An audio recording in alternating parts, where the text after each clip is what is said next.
तो उसी को शास्त्र भी कहा कि मातृ देवो भव अपितृ देवो भव।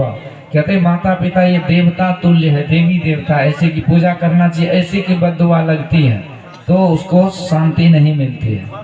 तो परंतु अब तो समझ ही गए कि पुत्र असली माँ कौन है, नकली कौन है।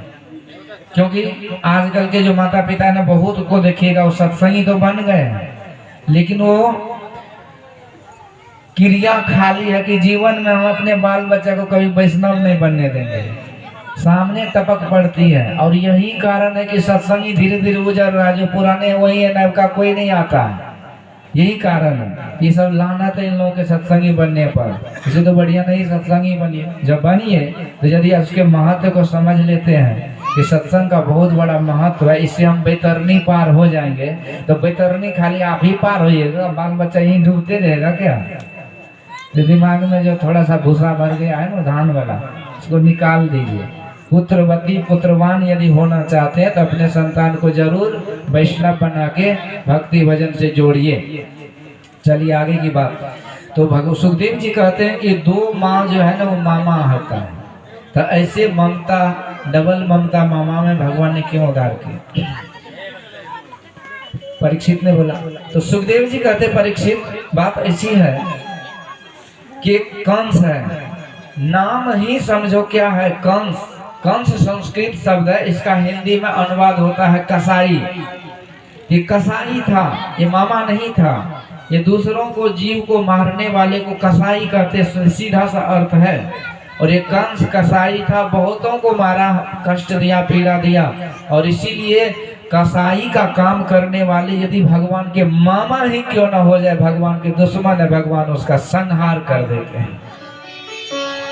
कितने आदमी का एक फॉर्मूला है, सीताराम राधे श्याम मुर्गा मछली सुबह हो शाम। ये चलेगा क्या? एक तरफ कसाई वाला भोजन करोगे, एक तरफ कहोगे कि हम भगवान के भक्त, संभव नहीं है। It is not possible whatsoever, संभव नहीं है। क्योंकि ये भगवान की कथा में सीधी सी बात है। बच्चे से पूछिए कि कौन सी कथा, तो कहते ये राम रावण की कथा, कृष्ण कंस की कथा, यही ना बोलते हैं। ये कंस को मारा गया, एक कसाई को मारा गया। इसीलिए जब तक हम वैष्णव नहीं होते हैं तब तक हम कंस के बेरादरी के कहलाते हैं। तब तक कथा तो सुनेंगे जरूर, पर वो काम नहीं करेगा। दवाई तो बहुत लोग खाते हैं, काम सबको थोड़ी करता है। तो विधि निषेधमय कलिमल हरणी, कर्म कथा रवि नंदिनी वर्णी। तो राम भगति सजीवन मोरी, अनुपान श्रद्धा मति पूरी। भक्ति तो जड़ी है, लेकिन अनुपान सेवन विधि निषेध को करके करेंगे तब वो जड़ी काम करता है। इसी तरह कोई भी दवाई, मान लीजिए किसी को शुगर की बीमारी है, दवाई पर दवाई खाए जा रहे हैं, और रसगुल्ला मिठाई, रसगुल्ला टिकरी दवाई जा रहे, तो दवाई काम करेगा? नहीं करेगा। पहले परहेज और फिर वो दवाई। इसी तरह ये भक्ति रूपी जड़ी तो तब काम करता है जब परहेज होगा। कंस के बेरादरी वाला काम करेंगे, भगवान से एक तरफ दुश्मनी बोल रहे, एक तरफ श्री कृष्ण गोविंद हरे मुरारी हे नाथ नारायण वासुदेव, हो जाएगा क्या? कोई एक हाथ में छुरी ले, एक हाथ में गुलाब ले, how are you sir, I love you, होगा क्या? इधर छुरी दिखा रहे हैं। इसलिए संत महापुरुष कहते एक रास्ता अपनाना पड़ेगा, यानी वैष्णव होकर के रहना पड़ेगा। यानी कि कंस की बरादरी से अपने आप को अलग करिए, तो दूसरे तरफ तो भगवान ही है। एक तरफ अधर्म है, उससे हट गए तो धर्म ही है, बाकी कुछ नहीं है। बीच में कुछ हो नहीं है, बीच का रास्ता नहीं है कुछ भी। हाँ तो धर्म नहीं तो अधर्म। तो इसलिए भगवान कहते हैं, सुखदेव भगवान कि परीक्षित ये कंस कसाई था, दूसरों को मारता था, इसलिए कसाई का काम करता था। तो इसीलिए उसको भगवान ने उद्धार किया। संत कबीर साहब कहते हैं, कहता हूँ कहीं जा तुम कहो जमान हमार, अजा का अगर तुम काटी हो सो फिर काटे तो हार। जिसका हम वध करते हैं ना, वो हमको किसी न किसी जन्म में 1000 बार उसके हाथ से हमें मरना पड़ता है। ये है परिणाम। तो इसलिए संत महापुरुष, कोई किसी का कहना है कि हम मारते थोड़े हैं, खरीद करके लाते हैं। मनोज जी महाराज मनुस्मृति में कहते हैं 8 तरह के घातक होते हैं, 8 तरह के कंस होते हैं। एक मारने वाला, और एक आदेश देने वाला, एक बेचने वाला, दूसरा खरीदने वाला, बनाने वाला, खाने वाला, खिलाने वाला, परोसने वाले सब 8 कंस है। तो एक भी कर रहे हैं, परोसना और बनाना ये भी कंस का ही काम है। कहते मामा आएगा तो बना के कौन खिलाएगा? मामा आएगा कि नाना आएगा, कंस बन के आएगा तो उसको खिलाना क्या सेवा है क्या? उसको हड्डी जीवाने के लिए देना जरूरी है क्या? इसलिए कहने का मतलब है कि हम लोग गांव समाज परिवार के लिहाज में चल करके, लिहाज को देखते हुए, एक प्रतिष्ठा को रखते हुए अपने जीवन को घोर नरक में या घोर संकट में डाल रहे हैं। कहाँ की होशियारी है? इसलिए अपनी अपनी करनी अपने अपने साथ। इसलिए मीराबाई को भगवान तुलसीदास जी महाराज ने कहा कि मेरा भाई जाके प्रिय न राम वैदेही तजिए ताहि कोटि बैरिसम यद्यपि परम सनेही। परम सनेही का अर्थ समझते जो नियरेस्ट है, डियरेस्ट है, जो सबसे नजदीक और सबसे प्यारा भी क्यों न हो, यदि वो भक्ति भजन में बाधक है तो वो करोड़ों दुश्मन से भी बढ़कर दुश्मन है, मामा या नाना। इसलिए वो भक्ति भजन का जो न मेरे राम का वो न मेरे काम का, ये जीवन में एक सिद्धांत को समझ करके जीना चाहिए। क्योंकि ये महंगा सौदा है। जिसको हंस करके बतीसी दिखा करके हम बाहर निकाल देते हैं ना, ये बहुत महंगा सौदा है। आपको कोई डॉक्टर नहीं बताएगा। डॉक्टर तो कहते हैं कि विटामिन की कमी है तो अंडा खाओ, संडे है या मंडे रोज खाओ अंडे। नीतीश सरकार तो स्कूल में फ्री कर ही दिया, जो बाल बच्चा सुधरेगा अंडा गंडा खा करके वही निकलता है, 5वां पास करके तो सब कुछ पास हो जाता है, अंडा पास हो जाता है। ये दिमाग में भर दिया है डॉक्टरों ने, बड़े बड़े प्रचार एड्स आते हैं उसके द्वारा, तो कहीं कोई नहीं बताता है। जबकि ये सफेद झूठ है। सारा विटामिन प्रोटीन घास में, भूसा में, सारे विटामिन हरी हरी साग सब्जी, दूध दही मक्खन में है। ये तो भागवत समझा रहा है, लेकिन डॉक्टर ने भर दिया। क्यों? क्योंकि एलोपैथ जो इलाज पद्धति है ना, ये हमारे देश का है ही नहीं, ये यूरोपियन देश से आया। यूरोप में घास ये जो है ना फल फ्रूट ये साग सब्जी होता नहीं, इसीलिए लोग जानवर खा खा करके जीते हैं। और हमारा देश का जलवायु अलग है, यहाँ का अलग सिस्टम अलग। इसलिए आप देखिए कोरोना में दूसरे तीसरे देश के हजारों में टप टप करके मर रहे हैं, और यहाँ कुछ और होता है। विदेशी आते हैं ना तो उसको मच्छर काट लेता है, इतना बड़ा फोड़ा हो जाता है। यहाँ रात भर मच्छर को उड़ाते रहते, खाते रहता है, वो उसका भी पेट भर के टिम्मा हो जाता है। कहाँ कुछ होता है किसी को? तो इसलिए कहने का मतलब डॉक्टर सब भी बढ़िया रोल करते हैं, सरकार भी रोल ही करते हैं, वो भी फ्री कर देते हैं अंडा। एक मुट्ठी मुस्लिम को खुश करने के लिए 90-100% 100 करोड़ हिंदू के धर्म को, आस्था को दाव पे ताकते रख के ऐसा किया जाता है, वोट बैंक के ये ठेकेदार सब।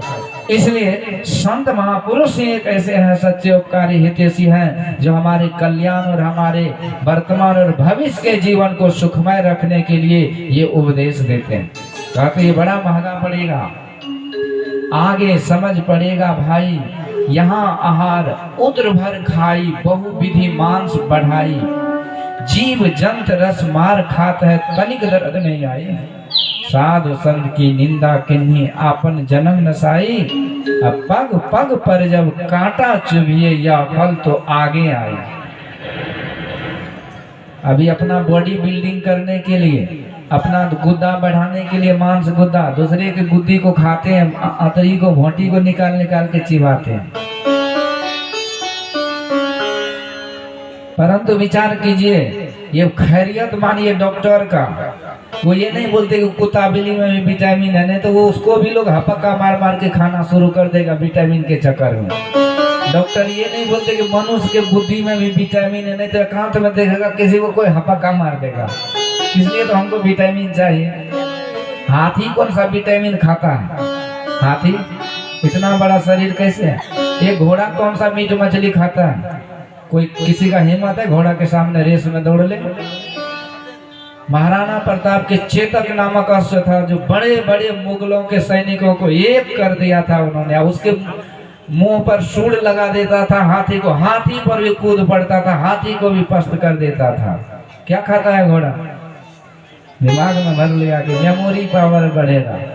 बचवा सब मोबाइल में मेमोरी घुसा घुसा करके बिरनी की तरह नाचते रहता। मेमोरी कहाँ गया? दिमाग तो खाली है। इसलिए संत महापुरुष कहते हैं मेमोरी पावर तो हनुमान जी महाराज को था। एक छलांग में गए लंका में डंका बजा दिए, किसी की नहीं चली उसके सामने। जो रावण से तीनों लोक कांपता था, हनुमान जी ने उसे नीचे दिखा दिया अंगद जी ने। ये बंदर भालू क्या खाते हैं? इसलिए सब कुछ बाहर कर दीजिए दिमाग से। खुश खाना है खिचड़ी नहीं पराए लौन, मांस पराया खाए के गला कटावे कौन। बड़ा महंगा सौदा। एक बार भगवान कृष्ण अर्जुन भगवान के साथ भ्रमण कर रहे थे। अर्जुन को साथ लिए भगवान भ्रमण कर रहे थे रथ से। एक मछुआ था, मछली मार रहा था नाव पर जाल से, और बहुत सारे मछली मार चुका था। अर्जुन अचानक पूछते, सरकार ये अकेला मछुआ इतनी सारी मछलियां बदला कैसे लेगी? भगवान कहते चलो बाद में बताएंगे। कालांतर में समय बीतता गया। एक दिन भगवान उसी रास्ते से गुजर रहे थे, देखा एक हाथी दलदल में फंसा चिगाड़ रहा। अर्जुन गया, देखा तो हाथी के सारे शरीर में पिल्लू खद कर रहा, सगवग करके मांस को काटती है। कैसे सिंह रहा, फिर मजा आएगा। जैसे दूसरे जीव को खाते हैं ना, जो भी हमको नहीं लगता आप लोग खाते होंगे। आप लोग शुद्ध वैष्णव हो, कभी कभी हड्डी चिबा लेते हैं।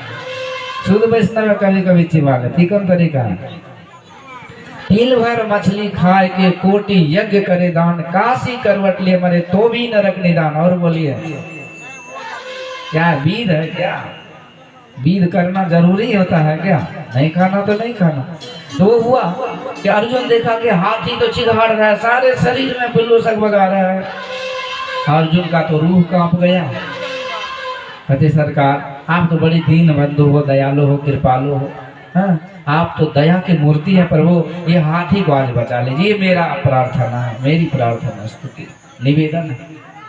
भगवान कहते अर्जुन आदमी को मैं ही संत रूप में जाकर के उपदेश देता हूँ कि पाप कर्म मत करो। उस समय वो मेरे बात का अवहेलना कर देता है। इसीलिए ऐसे व्यक्ति के लिए मैं भगवान नहीं काल रूप होकर के उसे कठोर दंड देता हूँ। करई मोह बस नर अगनाना, स्वार्थ रथ पर लोक नसाना, तिनकर काल रूप में भराता, शुभ और अशुभ कर्म फल दाता। इसीलिए ये अपने कर्मों का फल इसे जरूर भोगना पड़ेगा। ये जितनी मछलियों को मारा था वो मछुआ आज मर करके हाथी बना, और जितनी मछलियां थी वो मर करके पिल्लू बनी, पिल्लू। और देखो चुन चुन करके हिसाब चुकता कर रहा। ये है कर्म का विधान। अर्जुन जब तक इसके शरीर में मांस गुद्दा लेश मात्र रहेगा तब तक वो जो पिलुआ सब है ना मजे से खाता रहेगा। भोजन जल खे कर लो दोपहर शाम, खा करके जब केवल हड्डी का कंगाल रह जाएगा साथी को, तब ये हाथी अंत में तड़प के मर जाएगा। इसलिए संत महापुरुष कहते हैं मांस मछलिया भोजन त्यागो, सदगुण खान पान में पागो। बड़ा दुखद होता है। पूजा के नाम पर कहते कि प्रसादी है काली माई का। थोड़ा सा भी लाज शर्म होना चाहिए। काली माई बोले कि हमको बकरी काट के दो। खाली अंग्रेजी मीडियम पढ़ करके तो अंग्रेजी से हो गए, थोड़ा सा भी तो शास्त्र पुराण का ज्ञान भी होना चाहिए ना। अंग्रेजी तो मैं भी पढ़ा हूँ, 10 साल अंग्रेजी पढ़ा हूँ, लेकिन सत्संग भजन से जुड़े हैं तो अंग्रेजी क्या एक भाषा, that's all. It is just a kind of, there are so many language, among those languages Angrezi, English is also one of the language, that's all. It is not that by studying अंग्रेजी we became अंग्रेज, no, it is not the way। कहते हैं अंग्रेजी एक भाषा है, उसको भाषा के तरह सर्च पढ़िए ताकि उसके द्वारा हम देश विदेश जाए, बिजनेस व्यापार करके अंग्रेज बन जाए अंग्रेजी पढ़ करके। ये हुआ, शास्त्र पुराण का कुछ ज्ञान नहीं। कहते काली माँ का प्रसाद, जबकि दुर्गा सप्तशती में लिखा या देवी सर्वभूतेषु मातृरूपेण संस्थिता। हे देवी माँ, आप माँ है, जगत जननी है, जगत की माँ है। तो जगत की माँ है तो क्या आपका ही रजिस्ट्री क्या हुआ? जगत मतलब ही है सब जीव जंतु का माँ है, तो खसी बकरी की माँ नहीं है क्या वो? एक तरफ कहते जब्या करो, फुलहाइस करो, और दूसरे तरफ कहते या देवी सर्वभूतेषु मातृरूपेण संस्थिता। ये कैसे होगा? ये प्रसाद उसाद नहीं है। जो पंडित जी इस तरह का हिंसा करवाते हैं, वो पंडित जी को भी बड़ा महंगा पड़ेगा। इसलिए संत महापुरुष कहते हैं, हरई शिष्य धन शोक न हरई, असो गुरु घोर नरक मा करई। घोर नरक गामी होता है वो। अब वो जब पंडित जी नरक गामी होगा तो जजमान को भी लपेट लेगा ना, क्योंकि उसके पीछे पड़े हैं ना, ये तो उसी का पुछड़ी पकड़ेंगे, ये भी वहीं जाएंगे। इसलिए ऐसे का त्याग कर देना चाहिए। पोथी पत्रा कुछ रहे, कुछ भी कहे, उसका अलग बात है। फिर 4 वेद 6 शास्त्र में बात मिली है दो, सुख देवे सुख होता है, दुख देवे दुख हो। इससे कोई टाल नहीं सकता। अष्टादश पुराने से क्या कहा? अहिंसा परमो धर्म। जीव को नहीं मारना सबसे बड़ा धर्म है। इसलिए प्रसादी नहीं है। तो जैसे खाना हो तो खाइए, ऐसे कहने से कहते धो बाबा सब ऐसे बकते रहता, भले बक बक करके 7 दिन हुआ चला जाएगा, हमको तो जो मन करवे करेंगे तो करवे करो, लेकिन कम से कम पूजा को तो बदनाम नहीं कीजिए ना। खाना खाइए भाई, नहीं मानिएगा नहीं खाइए, लेकिन पूजा को लपेट का है ले रहे हैं। पूजा तो फूल पत्ती अगरबत्ती जोत जला करके कीजिए। इसलिए पूजा का प्रसाद है। एगो पंडित जी एक छागर को बलि दिलाया, पठवा को। बलि जैसे देने की बारी आई ना, तो पठवा बड़ी जोर से हंसने लगा। ये तो भैमिया रहा, लेकिन आदमी की आवाज में हंसने लगा। पंडित जी पूछते क्यों रे पठवा, तो हंसा क्यों हंसा? तो पठवा बोला, सुनो पंडित, एक जन्म में मैं भी आप ही की तरह पंडित था। ऐसे भोले भाले जजमान को पूजा प्रसाद करके कितने एक पठवा को कटवा दिया। अब जब मैं मर करके जंगलों गया तो धर्मराज ने कहा कि नालायक, ये पूजा पाठ के नाम पर भोले भाले जीव से बलि दिलवाया, इसको 550 जन्मों के लिए बकरा बना के भेजो। तो महाराज मुझे 550 बार बकरा बनना पड़ा और हर बार मुझे मेरा हलाल हुआ, गर्दन उड़ा। इस बार तो मेरा नंबर पूरा हो गया, तो मैं तो झंझट से छूट गया। लेकिन तुम जो दर्जनों सैकड़ों पठवा को कटाते हो जीवन में, अभी तक कटाए हो, तुमको कितना 1000 लाख बार पठवा बन के तुम्हारा कितना बार गर्दन उड़ेगा, वही सोच करके मैं हंस रहा। हाँ, तो पंडित जी का पोथी पत्रा सटक गया। बोला तखन जजमान मुहूर्त निकल गया, तब कन पट्टी काट के छोड़ दियो। पठवा को कन पट्टी काट के भगा दिया। अपने पर जब आता है ना, तो सब पोथी पत्रा मुहूर्त घंटा समय जो कर्म सब फेल हो जाता है। इसलिए संत महापुरुष का भी ये ठीक ठाक नहीं है। क्योंकि मैं भी इसलिए कह रहा हूँ कि आप लोग भगवान कृष्ण की कथा सुन रहे हैं। कंस कृष्ण यही 2 सब्जेक्ट होता है, इसलिए कंस वाला काम हमें नहीं करना चाहिए। वैष्णव बन जाइए, जीवन बड़ा सुखमय होगा। ये मुक्ति का रास्ता है, इसलिए इस पर चलने से लाभ है। तो इस तरह से भगवान ने कंस का उद्धार किए और यहाँ पर भगवान का नामकरण हुआ और बड़े सुंदर तरीके से भगवान अब गुरुकुल आते हैं। स्वर्ग सा सुंदर सपनों सा प्यारा है गुरु का दरबार, हम पर रहे बरसता यूं ही सदा तुम्हारा प्यार न रूठे, गुरु का द्वार न टूटे, तुम्हारा प्यार न रूठे, गुरु का द्वार न छूटे।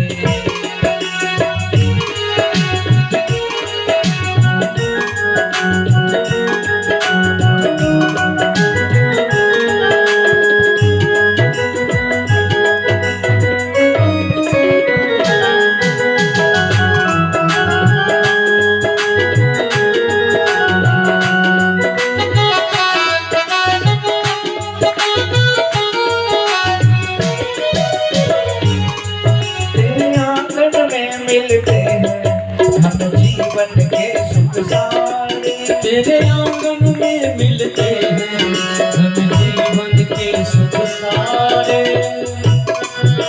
तेरे ही दर्शन से कट जाते पाप हमारे, तेरे ही दर्शन से कट जाते पाप हमारे।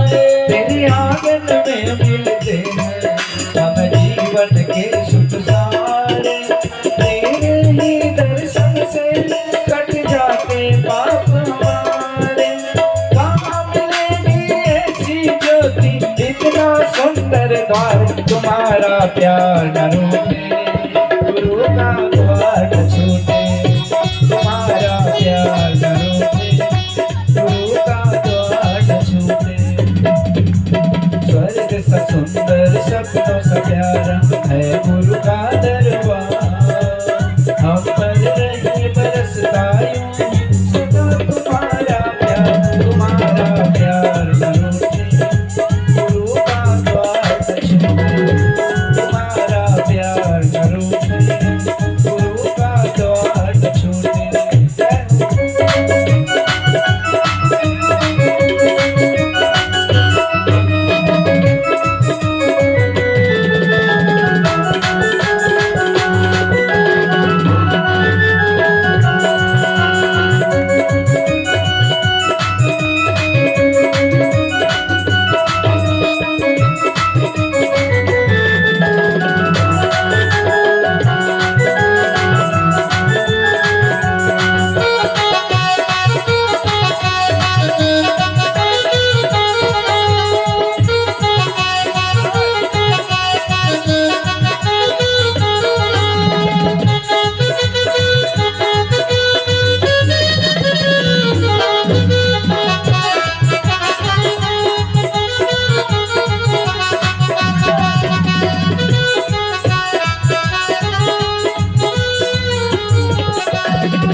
मिलते हैं हम जीवन के सुख सारे,